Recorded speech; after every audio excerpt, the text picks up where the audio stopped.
हालात मामूल पर लाने के लिए पाकिस्तान ने जो कोशिशें करनी थी वो कर दी हैं। पाकिस्तान की कोशिशें हैं तभी तो जो पेट्रोल है वो दोबारा से $75 फी बैरल पर चला गया है। दुनिया एक बार फिर से जो है वो स्ट्रेट ऑफ हॉर्मुज़ ओपन हुई है, सब कुछ हो रहा है। अब ये जो एक दूसरे पर अटैक करना, आपको ऐसा लग रहा है कि सूरत हाल जो है वो नॉर्मल होती नजर आ रही है?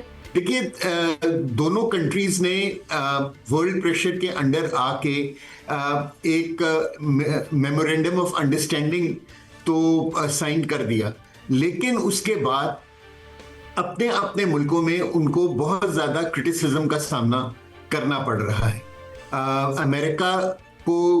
अमेरिका में क्रिटिसिज्म ये है कि ये जंग जो है is an unpopular war in America. वहाँ जो है इन्फ्लेशन बढ़ती चली जा रही है और फ्यूल है जिसको हम पेट्रोल कहते हैं वो तकरीबन $4.5 से ऊपर चला गया है, जो कि एक अमेरिकन जनरली इतना महंगा पेट्रोल लेने का आदी नहीं है। उनकी लाइफ जो है वो बहुत ज़्यादा इफेक्ट हो रही है और इस वजह से the Americans are getting a lot of pressure.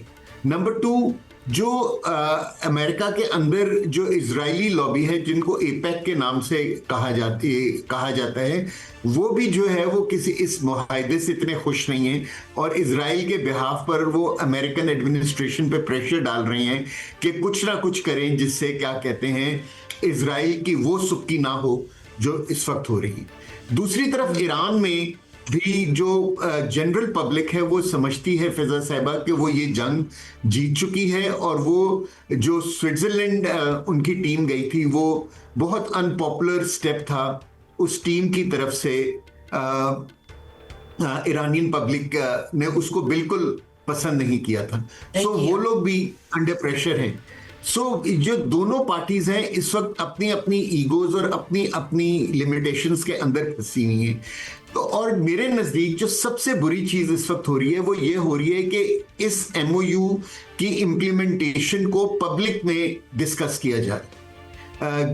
President Trump रोजाना 1-2 पोस्टें कर देते हैं जिससे ईरानियंस ऑफेंड हो जाते हैं और ईरानियंस रोजाना 1-2 ऐसी चीज़ें कर देते हैं जिससे अमेरिकन्स ऑफेंड हो जाते। काबिल एहतराम एयर मार्शल साहब, अगर आज पाकिस्तान को एक वक्त में मशरकी और मगरबी सरहद पर दबाव का सामना हो तो आप क्या समझते हैं कि हमारी एयरफोर्स 2 फ्रंट सिनेरियो में क्या सूरत हाल आपके सामने है? हम मजबूत हैं, किस ताकत पे हैं? और साथ ये भी बताइएगा कि आइंदा जंगों में फाइटर जेट से ज़्यादा मुझे तो लग रहा है कि आप ड्रोन और आर्टिफिशियल इंटेलिजेंस जो है वो ज़्यादा अहम हो गए हैं। आपकी राय क्या है एयर मार्शल साहब? शहजाद साहब, मेरे ख्याल आप बिल्कुल सही फरमा रहे हैं कि अगर 2 फ्रंट वॉर होती है पाकिस्तान के लिए, इनके ईस्ट और वेस्ट से दोनों हम पर अटैक्स होते हैं, तो पाकिस्तान एयरफोर्स की कैपेबिलिटी इतनी है अल्हम्दुलिल्लाह कि हम दोनों फ्रंट्स को काबू में कर सकते। देखिए, इसको ज़रा थोड़े से स्ट्रेटेजिक लेवल पे समझने की ज़रूरत है कि अल्हम्दुलिल्लाह 1998 के बाद से हम जो है एक न्यूक्लियर पावर और इंडिया भी एक न्यूक्लियर कंट्री है। जब 2 न्यूक्लियर कंट्रीज इतने करीब हों एक दूसरे के और उनके बॉर्डर्स भी मिलते हों तो जो वो कन्वेंशनल जंग वो आपस में नहीं लड़ सकती। तो मैं आपसे ये जानना चाहता हूं कि खबरें ये आ रही हैं कि इस वक्त ईरान भी सऊदी अरब की तर्ज पर आपके साथ को मुआहदा करने जा रहा है, कोई एयर डिफेंस का ये सामान अब आगे बढ़ता जा रहा है, ये चीज़ें आगे डे बाय डे फॉरवर्ड होती जा रही हैं। आप इसको किस नज़र से देख रहे हैं? मुस्तकबिल में कोई प्लान ऐसा बन रहा है कि हम ईरान के साथ शोल्डर मिला के खड़े होंगे? एयर मार्शल साहब जी, मेरे ख्याल में तो शहजाद साहब this is going to be the best thing to happen in the Muslim world. देखिए, इस वक्त मुस्लिम वर्ल्ड के अंदर 2 कंट्रीज हैं जो 2 डिफरेंट पावर सेंटर्स को रिप्रेजेंट करती हैं। एक सऊदी अरेबिया है जो सुन्नी मुस्लिम्स को रिप्रेजेंट करता है और एक ईरान है जो शिया मुस्लिम्स को रिप्रेजेंट करता है। वेस्ट ने पिछले 35-40 साल से इसी डिवाइड के ऊपर मुसलमानों के अंदर तफरका पैदा करने की कोशिश की है और अगर कल सऊदी अरेबिया और ईरान के दरमियान एक नॉन एग्रेशन का मुआहदा हो जाता है जिसके ऊपर उन्होंने बातचीत शुरू कर दी है, तो मेरे ख्याल में इस इलाके में या मुसलमानों के लिए इससे बेहतर कोई चीज़ नहीं हो सकती। दूसरी चीज ये है कि गल्फ कंट्रीज को और मुसलमान कंट्रीज को अंदाजा हो गया है कि इजराइल जो है वो इस इलाके के अंदर आपके साथ दोस्ती करने नहीं आता, वो आपको इस इलाके में आपके ऊपर एग्रेशन करने आता है। पिछले 5-6 सालों में अगर आप शहजाद साहब देखें, इजराइल ने 5 कंट्रीज के ऊपर 5 कंट्रीज से जमीन जबरदस्ती छीनी है। सीरिया, जॉर्डन, पैलेस्टाइन और अब लेबनान। सो मेरे ख्याल में अब गल्फ कंट्रीज को समझ में आ गया है कि उनको अमेरिका के साथ तो ताल्लुकात रखने हैं क्योंकि उनका सारा पैसा अमेरिका के पास है, लेकिन उनको अब इस इलाके के अंदर अगर एक नॉर्मल कंट्री की तरह रहना है तो उनको एक नया डिफेंस पैराडाइम की बुनियाद रखनी पड़ेगी जिसके अंदर ईरान भी शामिल होना चाहिए।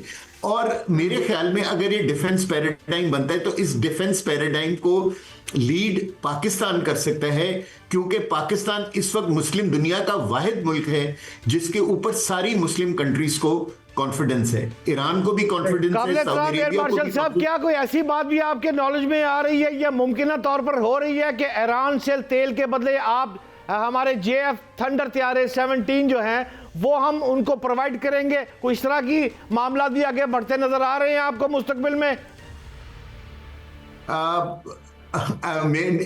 सच्ची बात है शहजाद साहब, मेरी नॉलेज में ऐसी कोई चीज नहीं है, लेकिन ये तो एक बहुत छोटी सी यानी कि एक्सचेंज है।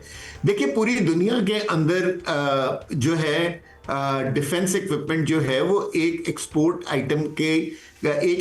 आइटम होता है, और जितनी भी आप डेवलपिंग कंट्रीज हैं अगर आप वो देखें कि वो अपने वेपन्स को एक्सपोर्ट करते हैं दूसरी कंट्रीज में अपने इन्फ्लुएंस को बढ़ाने के लिए और अपनी पैसे भी कमाने के लिए।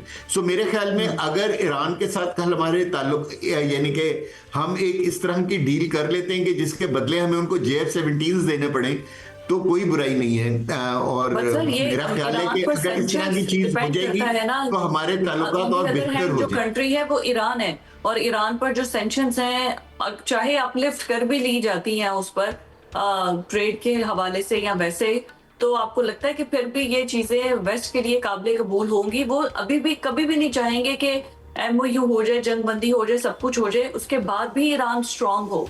वो कहीं ना कहीं चाहेंगे कि ईरान अपनी वीकर पोजीशन पे ही रहे। जी, आप सही फरमा रही हैं फिजा साहिबा, लेकिन अब मेरा ख्याल पैराडाइम्स चेंज हो गए हैं।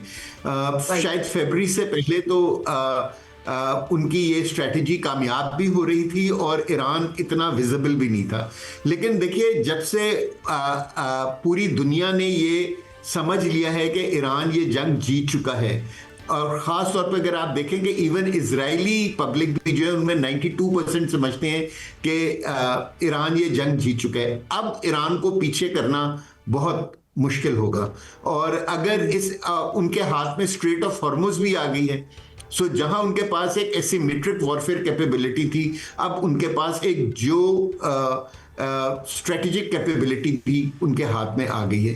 सो मेरे ख्याल में कि अगर इस इलाके की कंट्रीज जो हैं, खासतौर पे गल्फ कंट्रीज हैं, क्योंकि 7 गल्फ कंट्रीज जो हैं वो अपना ट्रेड जो है वो पर्शियन गल्फ और गल्फ ऑफ ओमान से करती हैं। अगर इन कंट्रीज ने एक नॉर्मल कंट्रीज की तरह बिहेव करना है, यानी कि एक्सपोर्ट, टूरिज्म और इन चीज़ों को फ़रोग देना है, तो उनको ईरान के साथ ताल्लुकात अच्छे रखने होंगे। अब it is not a choice, it is a compulsion.